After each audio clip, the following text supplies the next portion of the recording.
Sup, you beautiful bastards. Welcome back to the Philip DeFranco Show, your daily dive into the news. Billy, are you in the shot? Come here. Come here, lazy. Come here. Come here. What are you doing? Lazy. Well, hey, while my dog ignores me, you at least pay attention because we got a lot of news to talk about today. So let's just jump into it. Starting with, we've got to talk about some heavily requested quickie news. Starting with the fact that until last night, I did not know you could murder the same person so many times. Because last night, it felt like Kendrick Lamar dug up Drake's body after killing him, then proceeded to beat the shit out of said dead body, bury him again, dig him up again, getting tens of thousands of people in person, including so many celebrities, and millions of people around the world to sing song Call Drake a Pedophile, then hit him from the top rope 5 times and bury him again. Like, there have been times I thought, man, Phil, you're being a hater. No, I'm not. Kendrick Lamar has set the new standard. He should open up a college where you can get a degree in haterology. Because I have never seen something so impressively devastating in my 38 years on this planet. And all of this, of course, going down on Juneteenth with, of course, a number of the songs directed at Drake, a man who he said, we don't want you to say the N-word anymore. Though notably, Kendrick ended the show saying, it ain't got nothing to do with no back and forth records. It's got everything to do with this moment right here. That's what this shit was about, to bring all of us together. And then the other bit of quickie news involves Sabrina Carpenter. Because, you know, when artists release tickets for their tours, there's a lot of different things going on. Right? Some people get early access to things, like I'm a season ticket holder at SoFi Stadium, so I get access to a lot of things. But, you know, then there's also things like, oh, you have a Cash App or American Express. You get early access tickets for this thing, that thing. But Sabrina Carpenter and Spotify just made a very interesting announcement, and that's that they're going to offer pre-sale offerings just for her top listeners. With Spotify saying at each of Sabrina's US shows, we've created a Spotify top listener pit for top fans, and saying those fans can purchase those tickets via an exclusive pre-sale code. Which on one hand, you have a lot of people excited about, going, oh my God, the best seats for the most dedicated. How exciting, and potentially a way to get around scalpers who are just scooping up the general public tickets. But then on the other side, you have people saying, okay, if all of this works as described, scalpers or wannabe scalpers are going to be auto-playing the fuck out of Sabrina Carpenter. And well, for her, as the artist, it kind of doesn't matter which of those scenarios plays out, because it sounds like it's going to result in more plays of her songs. It's going to be very interesting to see if this is a big win or a fail for the fans. Because if this is even remotely successful in boosting her streaming numbers, I mean, we could see something like this taking over the entire industry. And so I got to ask, do you think this is going to be a win or a fail, something in between? Let me know what you're thinking. And then... Hi, I'm Jen. This is Cole. We just spray painted the out of this jet, and the one behind it. So like they said, that is Jennifer Kowalski and Cole McDonald, and they just spray painted the fuck out of a couple private jets, with a reported goal being to target Taylor Swift's plane specifically, because it had just landed in the UK for the next stop on her Eras World Tour. As far as how they got access, they actually cut a hole in the fence of the airfield to get in. And while these two were attempting to get Taylor Swift's jet, and we've actually seen a lot of people saying it was Taylor Swift's jet, it wasn't. Which is why when they couldn't find it, they instead painted 2 other jets using fire extinguishers filled with orange paint. And as far as why, it wasn't because they thought the Tortured Poets Department was overrated, but rather because Taylor Swift, as far as celebrities with a big spotlight, has the biggest one related to having a big carbon footprint. And this was meant to be a protest both of private jets, but also more generally the people and companies responsible for climate change. With McDonald's saying, we're living in 2 worlds. One where billionaires live in luxury, able to fly in private jets away from the other, where unlivable conditions are being imposed on countless millions. And with that, they demanded that the UK's next government commit to working with other countries on an equitable plan to end the extraction and burning of oil, gas, and coal by 2030. Because all of this was part of the work of the now infamous British environmental activist group Just Stop Oil. Right, a group that you've seen pop up in the news here and there, and I mean, even yesterday. With them almost always getting a good amount of attention, but also they've received a lot of criticism. Their methods have been controversial, people calling it disrespectful, performative, and at the very least, ineffective. Which is also why the response to the stunt with the private jets is kind of interesting. Because while there's still been a lot of hate, there's also been a lot of people saying that unlike throwing soup at art or vandalizing a national monument, this is something they can actually get behind. And one such person writing this, I can't feel bad about. Leave art and history alone and bully the actual mega polluters. Go for Kim Kardashian's jet next and make sure to spray paint the inside too. And another person saying, better. An image of a climate protester standing in front of a private jet. I get it instantly. Good communication. Standing in front of the Mona Lisa or Stonehenge, remind me again of your convoluted metaphor. Terrible communication. And part of the rationale behind targeting a private jet is that, you know, a person flying flying private emits 10 to 20 times as many emissions as a commercial airline passenger. And while it's still a relatively small percentage of overall global emissions, it's just one example of the massively disproportionate environmental impact of the wealthy. And then, it is insanely hot right now for a lot of people, and we're already seeing it turn deadly. Because while a lot of headlines this week have been around the discourse of the UK heat wave, right, some talking about the seriousness of it, others saying that's not real heat. Right now, if you look at Saudi Arabia, over 1,000 people on Hajj have died this year alone due to extreme heat waves. Which, if you don't know, the Hajj is a pilgrimage to Mecca. And the exact date of the pilgrimage depends on the lunar calendar. So this year, it unfortunately hit during the summer. You know, when that happens, there's always a risk because Mecca can get to like 110 degrees. But this year, it hasn't gone up to 110, it's gone up to 120, which isn't fucking normal at all. Also, I just gotta say, the difference between 110 and 120 degrees, it is infinitely different than 80 to 90 or even 90 to 100. With it also being important to note here that the average dry bulb temperature, which is the temperature of the air not directly in the sun, according to Saudi officials, that's been rising about 0.4 degrees Celsius per decade. And while that may not sound like a lot, that quickly adds up and it exacerbates times when there are heat waves to be even worse. Also, another issue facing the Hajj in particular is just the sheer number of people that are going and how many people do it unofficially. Because normally you're supposed to get an official permit with the Saudi government, which can be very pricey for many. So you have people still trying to make the pilgrimage and essentially just sneaking into the crowds. But a key thing with that permit is it gets you access to a lot of facilities, with many actually being life-saving because they're AC-cooled areas that are available for people after a day of walking and praying outside. And while heat-related problems during the Hajj is not new for Saudi officials, the sheer number of them this year is a problem. Right? I mean, just on Sunday alone, 2,700 people were treated after suffering from heat exhaustion. And all this, of course, is Saudi Arabia is hardly the only place dealing with hotter and hotter summers. Where the UK recently had a heat wave that was memed to death because it was 26 degrees, which is 79 degrees in American. Also, I feel like I gotta say this every time we talk about the UK. I know a lot of people laugh at the idea of like a 79-degree heat wave, but that area, they're just not historically used to that kind of heat. And 79 in an extremely humid environment without any AC or escape? Ugh, fuck that noise. And then, of course, there's what's happening across America and Mexico, with a report by the World Weather Attribution, which is made up of climate scientists finding that heat waves across the region are 35 times more likely because of rising global temperatures, which, as I'm recording, probably not hard to believe for a number of people watching because we're in the middle of one right now. Or you've got the East Coast right now hitting record temperatures. Although I also realize saying record temperature, it's like it doesn't have the impact it used to. It feels like, yeah, well, of course it's a new record. It's another year. These just happen now. Once in a lifetime event? What if I gave you 3 and 4 years? In total, you have 70 million Americans living under heat alerts right now, as pretty much every major city is seeing triple-digit temperatures. I mean, in some places, it's become such a problem that city officials are looking at how to combat the deadly effects of constant heat. And one way is by looking to open up cold shelters, which would offer some kind of AC while it's hot outside. Right? It's kind of like what cold places do during the winter so the unhoused or low-income populations don't freeze to death. So yeah, brace yourself for summer, especially because it does not seem like it's going to be getting any easier anytime soon. And then, quote, "I have never felt healthier than the last 2 years, bro." End quote. That is genuinely what a good buddy of mine said when he first put me on to Armra Colostrum, right? I mean, he was nonstop about the amazing effects, so of course I had to give it a try. And so today, I just want to say I thank you not only to today's sponsor, Armra Colostrum, but also I want to thank my friend, because he was right. You know, colostrum is a dairy bioactive whole food produced by all mammals in the first 48 to 72 hours after giving birth, containing vital, powerful nutrients our bodies need to thrive. And Armra Colostrum is physician-founded and delivers the power of colostrum optimized for the human body. It's delivered in a digestible form of 400 plus functional nutrients like peptides, antibodies, and antioxidants that support your cells, gut, immune system, and so much more. It works by strengthening your body's internal guard against environmental threats, and I've noticed my immune system staying strong despite being around my germy kids. Also, before you're like, don't call them germy kids, my dad used to call me a carrier monkey. True story. He also called me his favorite accident. He's great with the nicknames. The main point with this, as an added bonus, I've also noticed leaner muscle mass, decreased muscle soreness, and overall quicker workout recovery. I just pour this into cold water or even my smoothie, sip, enjoy, and let it go to work. So head to armradefranco.com to level up your health and use code DeFranco at checkout to get 15% off your first order. Just click the link in the description or scan the QR code on screen. And then we've got a wild problem in Missouri right now because a new Justice Department report revealed that Missouri's breaking federal law by unnecessarily putting thousands of adults with mental disabilities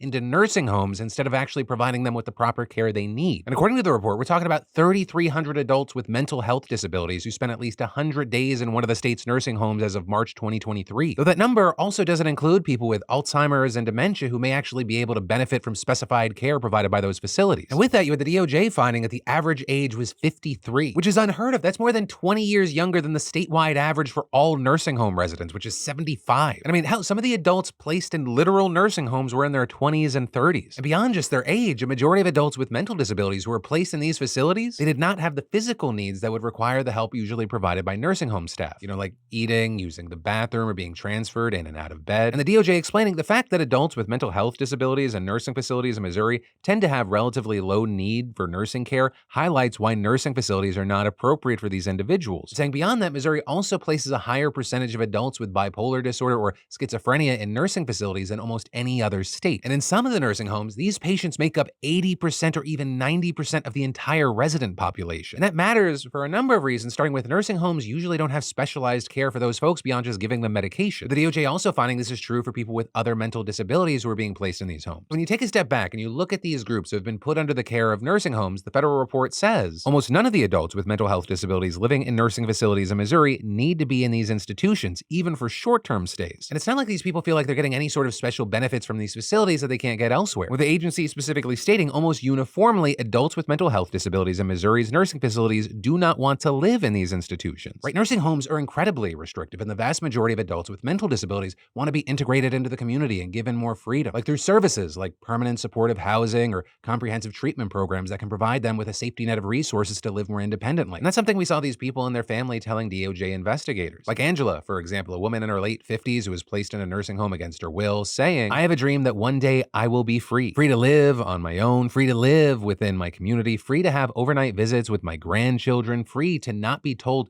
who I can associate with, free to not have someone place me in a nursing home and leave me, without any regard to my well-being mentally and physically, most of all, just free to live my life." But also, regardless of how you or I might feel about all this, it's literally just illegal under federal law, plain and simple, full stop. Because under the Americans with Disabilities Act, it's illegal for states to unnecessarily separate people with disabilities from the general population when they're able and willing to be served adequately by community-based services. And that separation, it amounts to discrimination against people with disabilities, and states are actually required to provide, quote, services, programs, and activities in the most integrated setting appropriate to the needs of qualified individuals with disabilities. And that last phrase is a key thing here, right? Because the DOJ explicitly found that the vast majority of nursing facility residents with mental health disabilities are qualified and appropriate for community-based services. When a state doesn't have sufficient services to properly accommodate these populations, it is required to make reasonable changes to its policies and procedures. But that is exactly what Missouri has failed to do. Right? Missouri does have programs that help adults with mental disabilities integrate into their communities. The state just doesn't want to expand them far enough. With the DOJ finding that thousands of adults with mental health disabilities are unnecessarily shut away in nursing homes because of deliberate policy choices made by the state. Because instead of setting up enough programs, services, and facilities that actually can cater to the needs of these people, Missouri just sticks them in nursing homes. And not only does the state lack proper resources for adults with disabilities, the whole system the state has created here literally incentivizes placing these groups in nursing homes that do not serve them. And they actually do this in a few different ways, right? First of all, the state recently implemented a points-based system that quite literally is intended to increase nursing facility eligibility for adults with mental health disabilities. And Missouri has even put in place actual financial incentives to ensure more people with mental health disabilities go to nursing homes. The state also recently updating its placement system so that nursing homes are actually paid an extra $5 per resident each day if 40% or more of the facility's residents who receive Medicaid have schizophrenia or bipolar disorder. A move that the DOJ estimates has resulted in nursing homes getting paid $222.8 million from Missouri Medicaid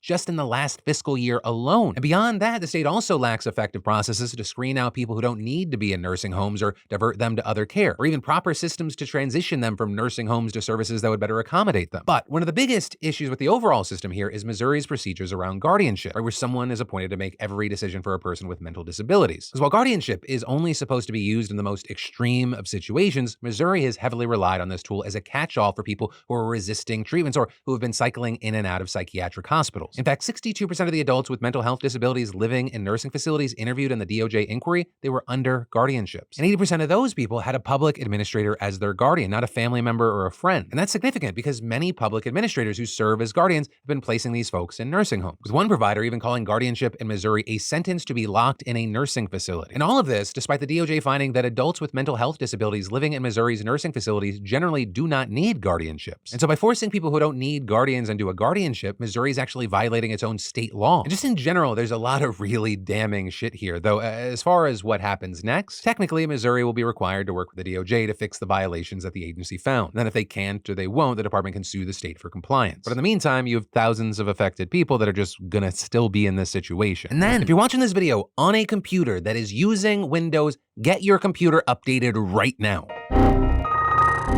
Scratch that. Don't fuck with my watch time. Finish the video and then update your computer right then. Because currently, there is a huge vulnerability on Windows PCs that let hackers get full access to your computer without you having to do anything, which is horrifying because, normally hacks happen because people click links they shouldn't have or they open that sketchy email attachment. The CVE 2024-30078 vulnerability, it just required a public Wi-Fi network. Or so pretty much what any business or public space would use. So places like coffee shops, airports, wherever. And I'm going to spare you all the super technical details, but the main thing is that just being on the same public Wi-Fi as a hacker, it lets them send data packets to your PC. And from there, because of this vulnerability, they could run commands and gain access to the system. Now, to be clear here, such easy to exploit security flaws like this, they're actually pretty rare, which is actually why we saw Microsoft classify this potential hack as important, which is the second highest level it can give a vulnerability. But the good news is that they've already rolled out a fix, and it actually rolled out last week. The problem, though, is unless you were in the super niche cybersecurity circles, you likely had no idea that this thing was happening. Also, it should be noted that the fix is only for currently supported versions of Windows, meaning 10 and 11. So if you're on 8 or 7 or God forbid fucking Vista, you're kind of screwed. I also want to stress with this, you should always be careful on public Wi-Fi. It's just that this specific problem made you extra vulnerable. And then Disney is currently being accused of something absolutely unforgivable, forcing people to move to Florida for no reason. I love parts of Florida, but that is cruel and unusual punishment. Just the humidity there alone is weapons grade. But yeah, the forced moving to Florida for no reason, that's what a group of employees are currently claiming in a lawsuit. With all of this reportedly starting back in 2021 when Disney's then CEO Bob Chapek and the head of Parks and Experiences announced plans to relocate California-based employees to a newly planned $1 billion campus in the Lake Nona area of Orlando. Or with the company making these big plans because of tax credits in Florida. But as the LA Times noted, asking people to uproot their lives to the other side of the country isn't an easy ask. So it caused a lot of tension at the company. But then come 2023, Disney just cancels its plans for the Lake Nona office for a number of reasons. Disney had big legal battles in the state amid feuds with Florida man Ron DeSantis. You also had a leadership change of the company when Bob Iger came back into power as CEO. And so with this, you might think, hey, well, big win for those California employees who didn't want to move to Florida, right? Well, no, because even if they had feelings about it, some of them had already made the big move or left their jobs, which is now why we have this new class action lawsuit, which was filed by two employees, Maria de la Cruz and George Fong, and both claiming they were fraudulently induced to move from the company's California offices to the new Florida development, and further alleging that communications from Disney made it clear that employees who declined relocation would lose their jobs, and adding in total, Disney informed approximately 2,000 employees that their roles would transfer from the company's California offices to Florida. And yeah, like I said earlier, not everyone went with it. Some submitted their job resignations because they believed that they were about to be terminated and the job market was already looking pretty bleak, but many, they made that choice to move even though it meant leaving behind family and communities because it meant job security. They were all being promised a shiny new office that would make their jobs and careers more effective, which is why you have the lawsuit saying in sum, employees were incentivized to move through a combination of reward and punishment. And specifically for De La Cruz and Fong, they sold their houses in SoCal, Fong alleging that selling his home was especially painful because it was a family home that he grew up in. And they did this how they did this because they claimed that there was a timeline they were expected to follow. And because they followed it, they were already in Florida when Disney said that it was canceling its new office plans, which of course just created a lot of confusion and chaos, right? Some allegedly fearing that their job security gone, especially if they didn't then pack up and move back to California. It also created financial problems because according to the suit, after Disney's office was scrapped, Orlando home prices fell, but then this was happening as the Los Angeles housing market was booming, something that people have dubbed the Philip DeFranco investment strategy. Buy high, sell low. Now with this, you had outlets like the LA Times noting that yes, at the time, Disney did note that its decision would impact those who already moved, and saying they planned on discussing potential moves back to California with them. But the employees alleged that the compensation packages offered, they weren't sufficient. But yeah, ultimately, that's where we are here, and according to Deadline, I mean, this suit could end up including over 250 Disney staffers. And as far as Disney, they have yet to comment on the suit, but they have affirmed other commitments to park expansions in Florida. And then, y'all, it is that time of year again. Travel, water destinations, tropical destinations, or just plain old staycations. And what do you need for any of these?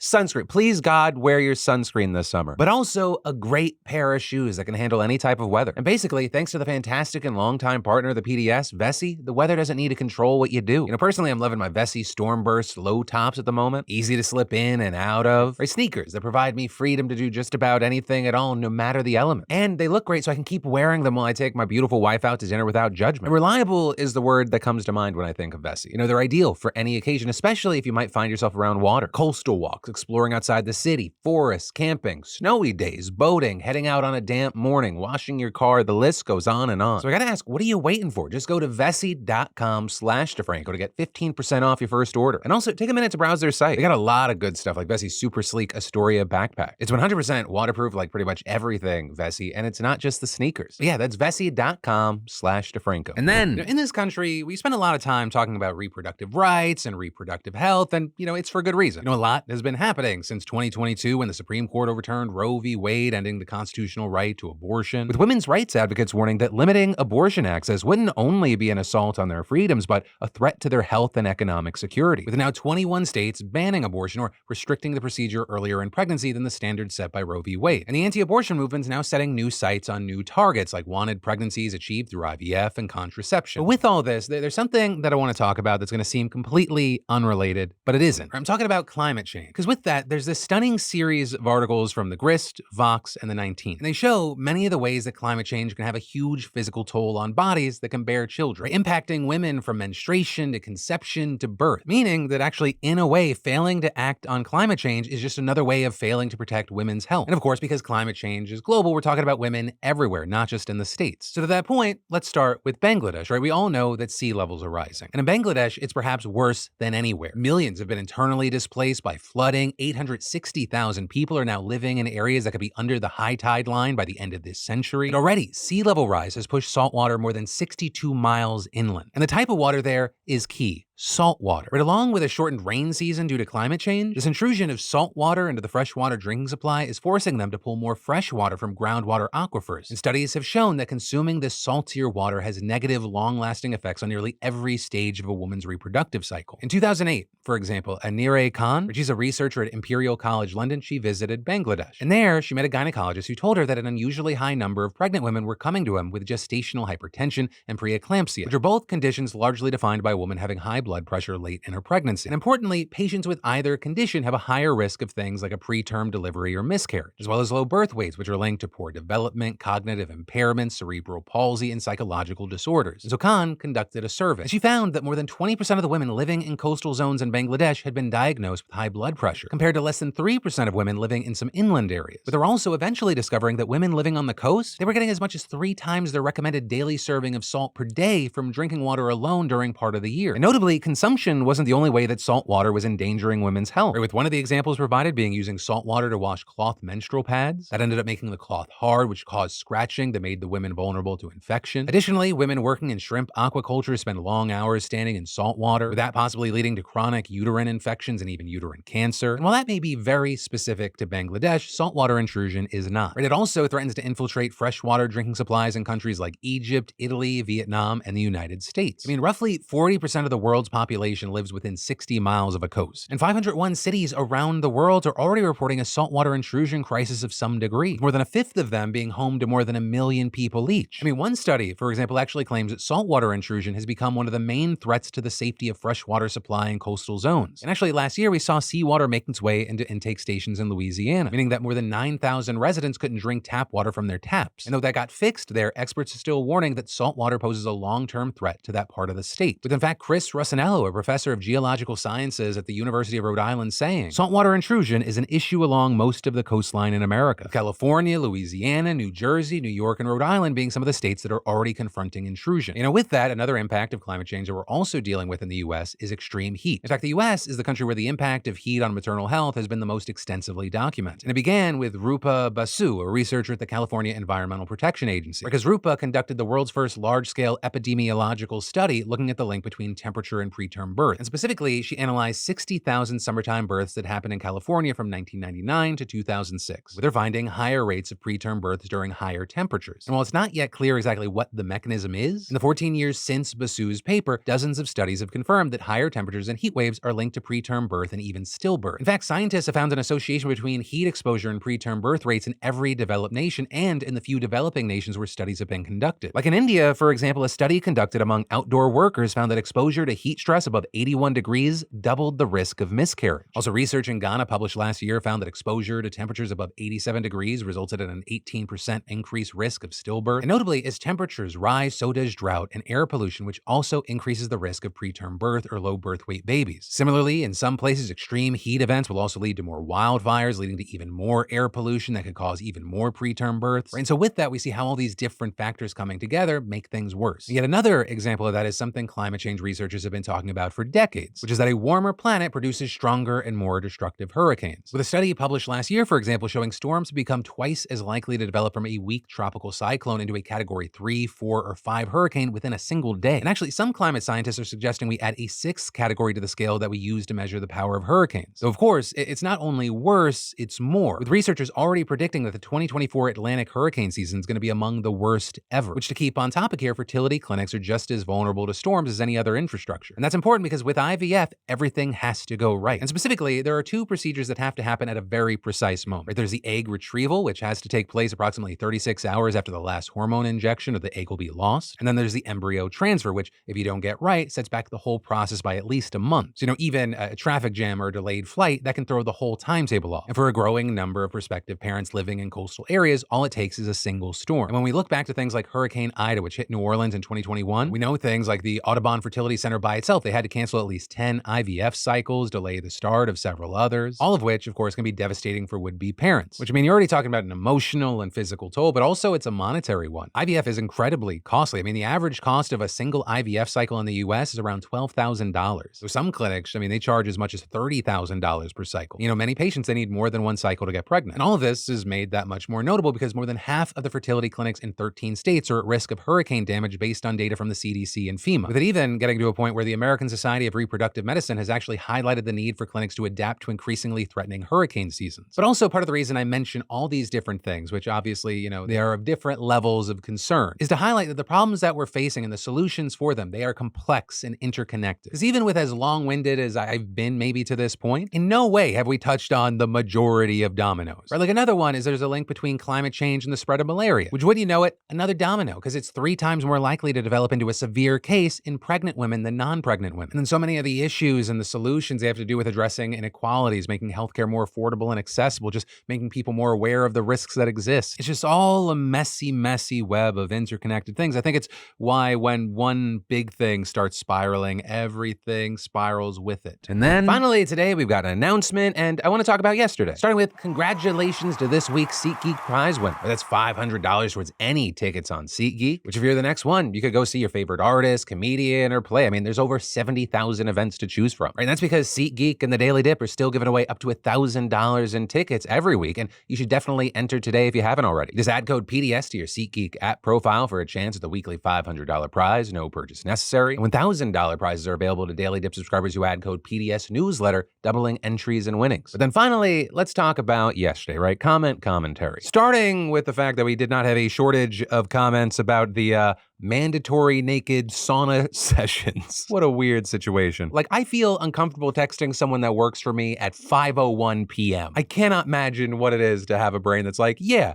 mandatory nude sauna sessions together. But there y'all were saying things like him calling them my narrative girls really doesn't help him beat the creep allegations, with folks like Chaden replying, yeah, that made me feel violently uncomfortable, with some making Weinstein comparisons. Meanwhile, you had others like Brad trying to offer better options, saying, quote, hey everybody, here's a voucher for a free sauna session. Please go enjoy it before next week's meeting so we can all have a similar point of reference when we discuss the project. Seems much better than you all have to be naked with me this afternoon. And Shagirl saying, I was just thinking that if he genuinely wanted it done for work, he could just send employees on their own. There is not a reason to force them to attend with him. No, my man was like, you're gonna be naked in the sauna and we're going to have direct eye contact. Uninterrupted. The first one that looks away has to give the other a massage. Also, we had Duff the Psych saying, I'm a psychologist and it's often required for people training to be a psychologist or a therapist to get their own therapy to understand what it's like firsthand. But we don't do therapy with our bosses. But yeah, I don't know what else could be said about this situation. I know that oftentimes I say, don't be stupid, but maybe it would be more appropriate to say, don't be creepy. Well, that is where today's show is going to end. Thanks for watching. I love yo faces, and I'll see you on Monday.